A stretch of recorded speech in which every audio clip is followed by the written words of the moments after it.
नमस्कार। आज हम बात करेंगे BSc nursing medical surgical nursing के टॉपिक मायोकार्डियल इंफार्क्शन के बारे में। Definition: it is an emergency condition and life threatening condition caused by myocardial ischemia for prolonged duration leading to damage or death to the myocardium tissue. It occurs when cessation of blood supply to the heart. ये क्या होती है कि emergency या life threatening condition होती है, यानी बहुत इमरजेंसी कंडीशन होती है, यानी व्यक्ति की जान जा सकती है। By myocardial ischemia for prolong duration, मतलब जब हार्ट की मायोकार्डियम लेयर होती है इसमें प्रोलॉन्ग टाइम तक यानी बहुत लंबे समय तक इस्चीमिया रहता है, या फिर यानी उससे ब्लड सप्लाई की कमी रहती है लंबे समय तक, तो उससे क्या हो सकता है, टिश्यू को डेथ और डैमेज हो सकते हैं। मायोकार्डियम के टिश्यू डैमेज हो सकते हैं या फिर उनकी डेथ हो सकती है। तो इस वजह से क्या होता है, myocardium infarction. Myocardium infarction is also known as acute coronary syndrome, acute coronary occlusion और हार्ट अटैक। ऑक्लूजन यानी कोरोनरी आर्टरी में ऑब्स्ट्रक्शन आ जाना, तो इन सब नामों से भी जाना जाता है। कॉमनली इसे हार्ट अटैक के नाम से जाना जाता है। देखिए, एंजाइना और एमआई में इतना सा अंतर होता है कि एंजाइना में क्या होता है कि जब ये ब्लड सप्लाई कम होती है तो इसमें पेन होने लगता है, तो ये कंडीशन होती है एमआई, एमआई नहीं एंजाइना। और जब ये इस कंडीशन को ट्रीट नहीं किया जाता है तब ये टिश्यू को क्या होता है, लंबे समय तक ऑक्सीजन नहीं मिल पाती, इस वजह से क्या होते हैं, डैमेज हो जाते हैं, फिर उससे क्या बोलते हैं, एमआई। तो एमआई क्या होती है एंजाइना में, एंजाइना की नेक्स्ट कंडीशन होती है, मतलब एंजाइना के आगे एमआई होता है। कोजेज, इसके कौन कौन से कोजेज हो सकते हैं, सबसे मोस्ट कोजेज है ये कोरोनरी आर्टरी थ्रोम्बोसिस। कोई कोरोनरी आर्टरी के अंदर थ्रोम्बोसिस बन गया, जैसे कोरोनरी आर्टरी इसमें ये थ्रोम्बोसिस बन गया, एथेरोस्क्लेरोसिस, ये सब रीजन हो सकता है। Coronary artery thrombosis, embolism, coronary artery spasm, जो कोरोनरी आर्टरी होती है वो स्पाज्म यानी सिकुड़ जाती है। जैसे ये इस समय तो ठीक ठाक है, लेकिन ये बाद में सिकुड़ जाए तो फिर क्या होता है, ब्लड सप्लाई कमी हो जाती है और मायोकार्डियल इस्चीमिया हो जाता है। एथेरोस्क्लेरोसिस की वजह से हो सकता है, हाइपरटेंशन की वजह से हो सकता है, क्रोनिक हाइपरटेंशन की वजह से हो सकता है। इसमें क्रोनिक हाइपरटेंशन की वजह से हमारे कैसे होता है, जो क्रोनिक हाइपरटेंशन होता है उससे क्या होता है कि जो ब्लड वेसल्स की एंडोथेलियल लेयर होती है वो डैमेज हो जाती है, और फिर वहाँ प्लेटलेट एग्रीगेशन होते हैं, फिर वहाँ पे क्लोट या ये क्लोट बन जाता है थ्रोम्बोसिस, और फिर ये ब्लड सप्लाई को डिक्रीज या ब्लॉक करके क्या हो सकता है, एमआई हो सकता है। कोकीन एडिक्शन या फिर एल्कोहल स्मोकिंग, इन सब कारणों से भी हो सकता है। अब हम देखते हैं इसके कौन कौन से रिस्क फैक्टर होते हैं, यानी किन किन में ये डेवलप होने के ज़्यादा चांसेस होते हैं। ओबेसिटी, जैसे कि ओबेसिटी, जो पर्सन ओबेस होते हैं उनमें एमआई डेवलप होने के ज़्यादा चांस होते हैं, क्योंकि उनमें कोलेस्ट्रॉल और पेट का लेवल हाई होता है। एज, जिनकी एक्सट्रीम एज होती है उनमें भी ये चांस ज़्यादा रहते हैं। जेंडर जिनमें मेल होता है उसमें फीमेल से ज़्यादा चांसेस रहते हैं। स्मोकिंग, जो स्मोकिंग करते हैं उनमें एंडोथेलियल इंजरी के चांसेस रहते हैं, और फिर इससे एमआई डेवलप होने के चांसेस रहते हैं। हाइपरटेंशन, जिनके बीपी इंक्रीज रहती है उनमें भी इसके चांसेस ज़्यादा रहते हैं। आगे देखते हैं हम इसकी पैथोफिजियोलॉजी, यानी ये डिजीज़ किस तरीके से प्रोग्रेस करती है। जैसे कि देखते हैं हम, due to any etiological factor और रिस्क फैक्टर, किसी भी कारण से या फिर किसी भी रिस्क फैक्टर की वजह से क्या होता है, थ्रोम्बोसिस, एम्बोलिज्म या एथेरोस्क्लेरोसिस। किसी भी इटियोलॉजिकल फैक्टर, यानी जैसे कि हाइपरलिपिडीमिया ले लो या फिर कोई भी कोज ले लो, रिस्क फैक्टर ले लो, ओबेसिटी ले लो, उसकी वजह से क्या होगा, थ्रोम्बोसिस हो जाएगा, एम्बोलिज्म हो जाएगा या फिर एथेरोस्क्लेरोसिस हो गया। अब उससे क्या होगा कि जो ये थ्रोम्बोसिस या एथेरोस्क्लेरोसिस होता है ये पार्शियल ऑब्स्ट्रक्ट कर देता है इसको, ब्लड वेसल की लुमेन को, उसको क्या कर देता है, ऑब्स्ट्रक्ट कर देता है। पार्शियल और कंप्लीट ऑब्स्ट्रक्शन हो गया।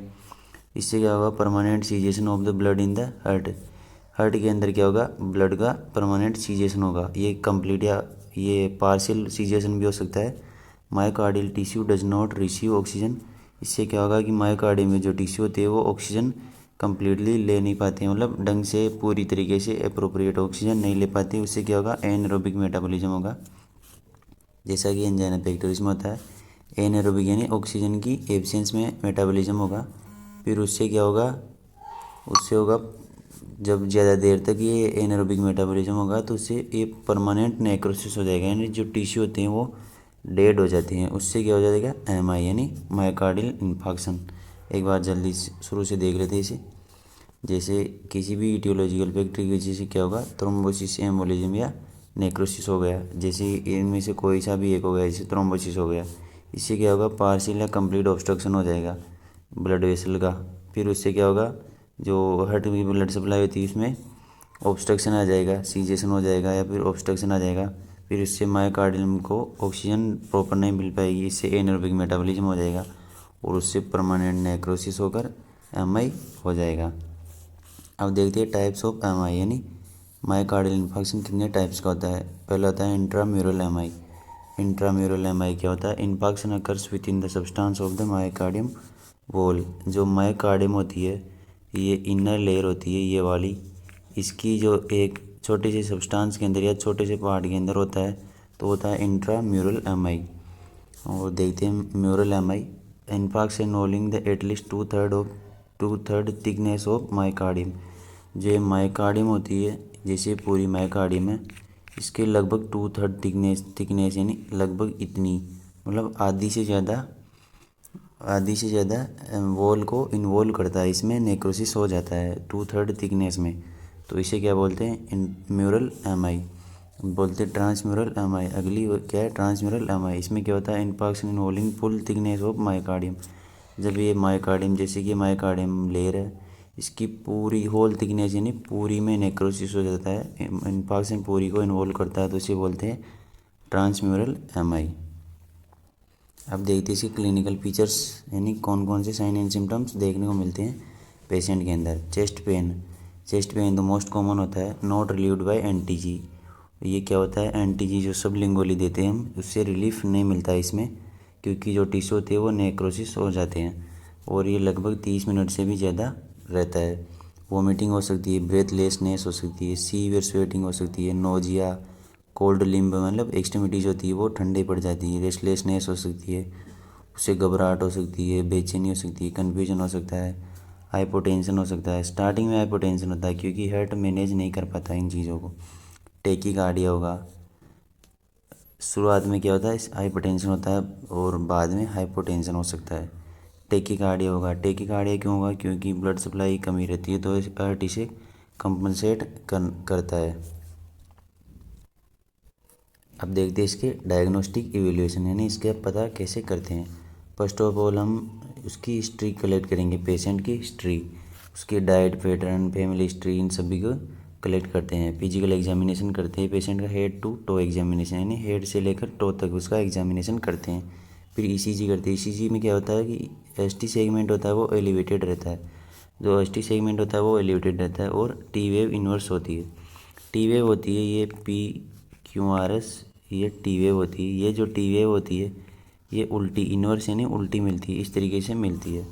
ब्लड टेस्ट करते हैं ताकि उसमें कोलेस्ट्रॉल का लेवल पता कर सकते हैं हम, कार्डियक मार्कर का लेवल भी पता कर सकते हैं। यूरिन टेस्ट करते हैं, इकोकार्डियोग्राफी करते हैं। इकोकार्डियोग्राफी में क्या होता है, हार्ट की साइज, शेप, इन सभी का पता चल जाता है। कार्डियक मार्कर टेस्ट करते हैं, ये सबसे इम्पोर्टेंट डायग्नोसिस होता है एमआई और एंजाइना पेक्टोरिस का। इसमें क्या करते हैं हम, क्रिएटिनिन फोस्फोकाइनेज, क्रिएटिनिन काइनेज होता है, इसे इसका टेस्ट करते हैं। क्या होता है कि 4 से 6 घंटे के अंदर दिखाई देता है। लैक्टेट डिहाइड्रोजनेज होता है, it is seen in blood 24 hours and remain high for 5 to 7 days। ये क्या होता है कि 24 घंटे के अंदर दिखाई देता है ब्लड में, आफ्टर एमआई अटैक या फिर एंजाइना के बाद में भी, ये 24 घंटे के बाद में भी दिखाई दे सकता है और 5 से 7 दिन के लिए ब्लड में रहता है। ट्रोपोनिन और मायोग्लोबिन का भी एग्जामिनेशन करते हैं। ये क्या होते हैं, appear with in 2 to 4 hours and remain 7 days। सबसे जल्दी होता है इनमें मायोग्लोबिन अपियर, और सबसे इम्पोर्टेंट होता है कार्डियक मार्कर ट्रोपोनिन। इन सभी की हम लेवल को जांच करते हैं, ये 7 दिन तक रहते हैं। अब देखते हैं इसका ट्रीटमेंट, यानी इसको एमआई के पेशेंट का हम किस प्रकार से ट्रीटमेंट करते हैं। पहले देखते हैं मेडिकल मैनेजमेंट। O2 थेरेपी देते हैं उसको, पेशेंट को ऑक्सीजन देते हैं, और किस रेट पर देते हैं, 4 से 6 लीटर प्रति मिनट की रेट से। क्यों, क्योंकि ऑक्सीजन का लेवल पेशेंट में बहुत कम रहता है, क्योंकि हार्ट की लेयर को ऑक्सीजन नहीं मिल पाती है, इसलिए क्योंकि ये पार्शियल ऑब्स्ट्रक्शन हो जाता है या फिर परमानेंट ऑब्स्ट्रक्शन हो जाता है, इस वजह से मायोकार्डियम को सप्लाई नहीं मिल पाती है। एनाल्जेसिक देंगे, जैसे कि मॉर्फिन सल्फेट एट्सेट्रा, क्योंकि इसमें क्या होता है कि जो एनरोबिक मेटाबॉलिज्म होता है उससे लैक्टिक एसिड का फॉर्मेशन होता है, फिर वो क्या करता है, नर्व को इरिटेट करता है और उससे पेन होता है, तो उससे रिलीफ करने के लिए हम मॉर्फिन सल्फेट देते हैं। थ्रोम्बोलाइटिक ड्रग देते हैं। थ्रोम्बोलाइटिक ड्रग इसलिए देते हैं जो भी थ्रोम्बस या एथेरोस्क्लेरोसिस बना हुआ था उसको तोड़ने के लिए, जैसे स्ट्रेप्टोकाइनेज, यूरोकाइनेज। ये फर्स्ट चॉइस ऑफ ड्रग होती है थ्रोम्बोलाइटिक ड्रग, कौन सी? स्ट्रेप्टोकाइनेज। एंटी एरिथमिक ड्रग, जो एंटी एरिथमिया होता है यानी रिदम रेट वो सब चेंज हो चुकी थी, बिगड़ चुकी थी, उसके लिए मेडिकेशन देते हैं डिगोक्सिन और एट्रोपिन। डिगोक्सिन क्या करती है? हार्ट रेट को तो धीमा करती है, लेकिन फोर्स ऑफ कॉन्ट्रैक्शन बढ़ाती है हार्ट का, यानी हार्ट को कार्डियक आउटपुट भी बढ़ाती है, लेकिन फिर भी हार्ट रेट को कम ही रखती है। आगे देते हैं हम सीसीबी यानी कैल्शियम चैनल ब्लॉकर्स। ये क्या करती है? वेजल्स को डायलेट करती है, हाइपोटेंशन मतलब हाइपरटेंशन से रिलीव करती है और ऑक्सीजन डिमांड को कम करती है। आम्लोडिपिन, निपेडिपिन इसके एग्जाम्पल है। बीटा एड्रेनर्जिक ड्रग, जो ये ड्रग्स होती है ये क्या करती है? ये कौन कौन सी है? टीमोलोल, एटिनोनोल, लेबेटालोल, ये बीटा 2 एड्रेनर्जिक ड्रग्स है। ये क्या करती है? वेसो डायलेट करती है। इनसे क्या होता है कि हार्ट का जो मायोकार्डियम होती है उसका फंक्शंस थोड़ा उसको इजीली फंक्शंस करती है। उससे क्या होगा कि हार्ट की ऑक्सीजन डिमांड कम हो जाती है। नेक्स्ट देते हैं हम एनटीजी, नाइट्रोग्लिसरीन। ये क्या करती है? एक पोटेंट वेजोडाइलेटर होती है। वे नाइट्रिक ऑक्साइड में कन्वर्ट होकर क्या करती है? ये वेसल्स को डायलेट कर देती है। इससे क्या होगा? इससे हार्ट का प्रीलोड और आफ्टर लोड घटता है और उसकी वजह से क्या होता है? तो ऑक्सीजन डिमांड कम होती है हार्ट की और एमआई में रिलीफ मिलता है। ये क्या होती है? बीटा एड्रेनर्जिक ड्रग यानी beta two adrenergic blocker drugs होती है। इनमें मतलब बीटा 2 रिसेप्टर को ब्लॉक कर देती है।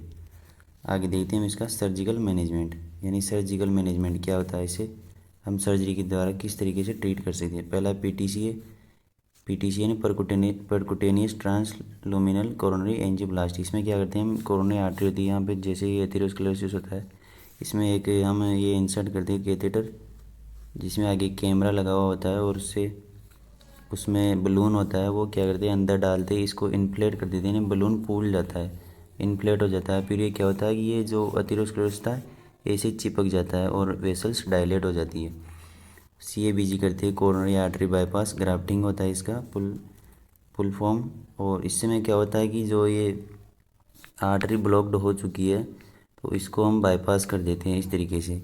आगे देखते हैं बलून एंजियोप्लास्टी कर सकते हैं। बलून एंजियोप्लास्टी क्या होता है? जो पीटीसी प्रोसीजर करते हैं ये वाला, इसमें कैथेटर डाल के इन्फ्लेट करने वाला, इसमें क्या करते हैं? इसमें जो बलून को डालते हैं इसे ही बोलते हैं balloon angioplasty. Coronary artery stent, ये पीटीसी करने के बाद में हम क्या करते हैं? जो ये डायलेट हो जाता है ब्लड, ये कोरोनरी आर्टरी, तो इसमें हम जिसे आमतौर पर छल्ला बोलते हैं, कोरोनरी स्टेंट होता है वो, उसे इंसर्ट कर देते हैं ताकि ये कंडीशन वापस अराइज ना हो। अब देखते हैं हम इससे कॉम्प्लिकेशन, यानी एमआई से कौन कौन से कॉम्प्लिकेशन अराइज हो सकते हैं, यानी एमआई के बाद में क्या क्या और भी फर्दर डिजीज़ हो सकती है। आर्ट्रियल फिब्रिलेशन हो सकता है। एट्रियल फिब्रिलेशन में क्या होता है कि एट्रियम की बहुत ज़्यादा हार्ट रेट बढ़ जाती है, कार्डियक आउटपुट भी सही नहीं रह पाता है, डिक्रीज हो जाता है। वेंट्रिकुलर फिब्रिलेशन में भी वेंट्रिकल्स क्या होते हैं?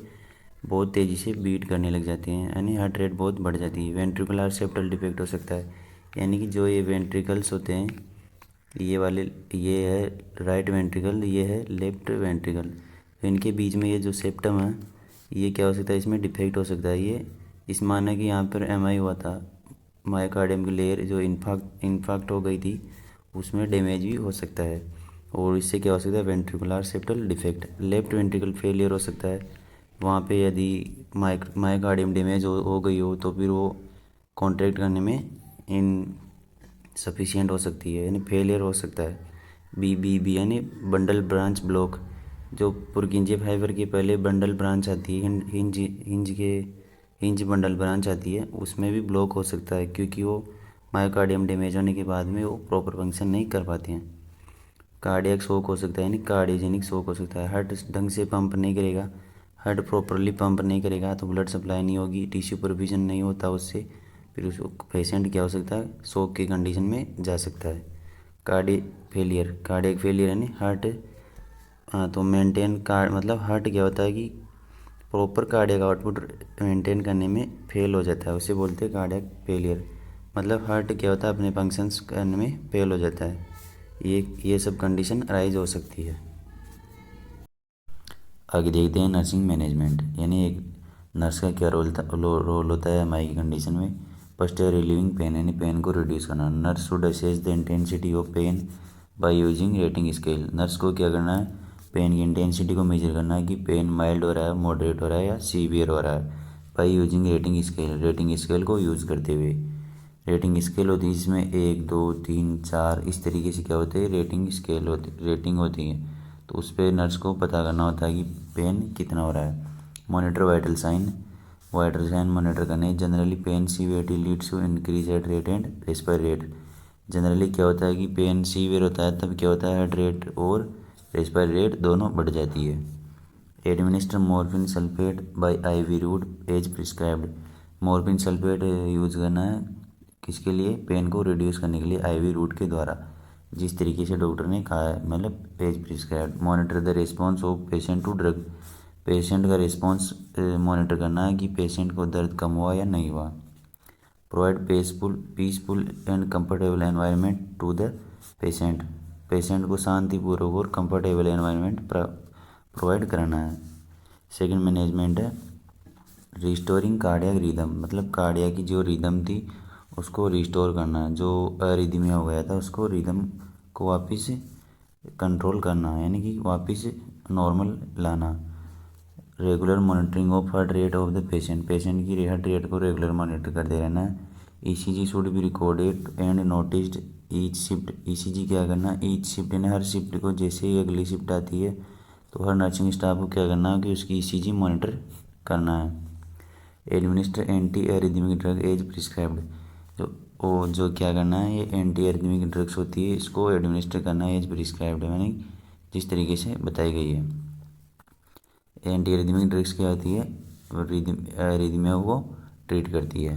नेक्स्ट है ये कार्डियक आउटपुट के कॉन्टेक्स्ट में है रिड्यूसिंग कार्डियक। रिड्यूसिंग नहीं आएगा यहाँ पे आएगा नॉर्मल, मतलब कार्डियक आउटपुट को नॉर्मल करना है, वापस जो कम हो गया था उसको नॉर्मल करना है। तो इसमें क्या करता है, nurse should watchful for the following feature in the patient. Nurse को ये फॉलोइंग फीचर इनको मॉनिटर करते रहना है या फिर इनके बारे में वॉचफुल रहना है, यानी इनकी निगरानी करनी इन सब फीचर्स की। Change the level of consciousness. यदि पेशेंट में कॉन्शियसनेस का लेवल चेंज हो रहा है, अनकॉन्शियस हो रहा है या उसे सबकॉन्शियस हो रहा है तो उसके लेवल को चेक करना है। मेंटल कन्फ्यूजन हो रहा है तो उसे भी मॉनिटर करना है। एबनॉर्मल लंग साउंड हो रही हो या हार्ट रेट और बीपी इनमें चेंजेस हो रहे हो तो इसको भी मॉनिटर करते रहना है। साइनोज्ड स्किन, यानी स्किन ब्लूइश कलरेशन में हो रही हो, ब्लू स्किन हो रही हो तो उसको भी मॉनिटर करना है।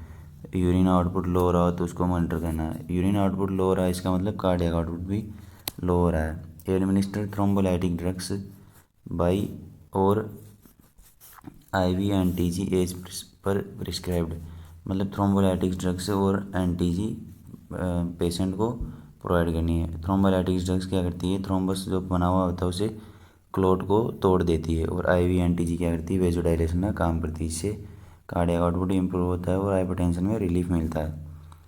फोर्थ है restoring the oxygen need of patient. Patient की जो ऑक्सीजन डिमांड थी उसको रिस्टोर करना, मतलब ऑक्सीजन की सप्लाई कम हो गई थी उसे वापस से नॉर्मल करना।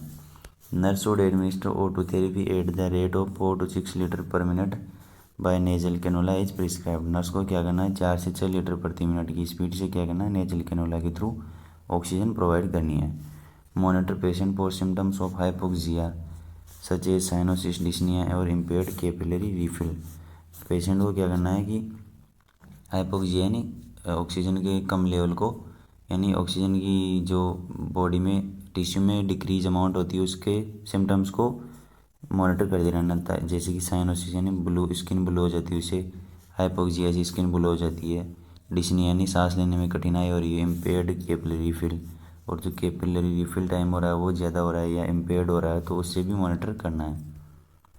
नेक्स्ट है patient prepare the patient for intubation और mechanical ventilation in case of severe hypoxia. यदि पेशेंट को सीवियर हाइपोक्सिया हो गया हो यानी टिश्यू में ऑक्सीजन की कमी हो गई हो तो उस पेशेंट को क्या करना है, इंट्यूबेशन के लिए प्रिपेयर करना है या मैकेनिकल वेंटिलेशन के लिए प्रिपेयर करना है। इंट्यूबेशन क्या होता है कि जो पेशेंट की थ्रोट होता है वहाँ से क्या करते हैं, उसमें ट्यूब इंसर्ट करते हैं, फिर उससे क्या होता है प्रॉपर वेंटिलेशन बना रहता है। Provide semi Fowler position to the patient, patient को सेमी पॉलर पोजीशन प्रोवाइड करनी है ताकि क्या हो, उसको कंफर्ट प्रोवाइड हो सके और फिर उसके पल्मोनरी यानी लंग्स के रेस्पिरेटरी फंक्शंस वो इम्प्रूव हो सके। नेक्स्ट मैनेजमेंट है reducing anxiety and stress, patient की एंजाइटी और स्ट्रेस को भी रिड्यूस करना है।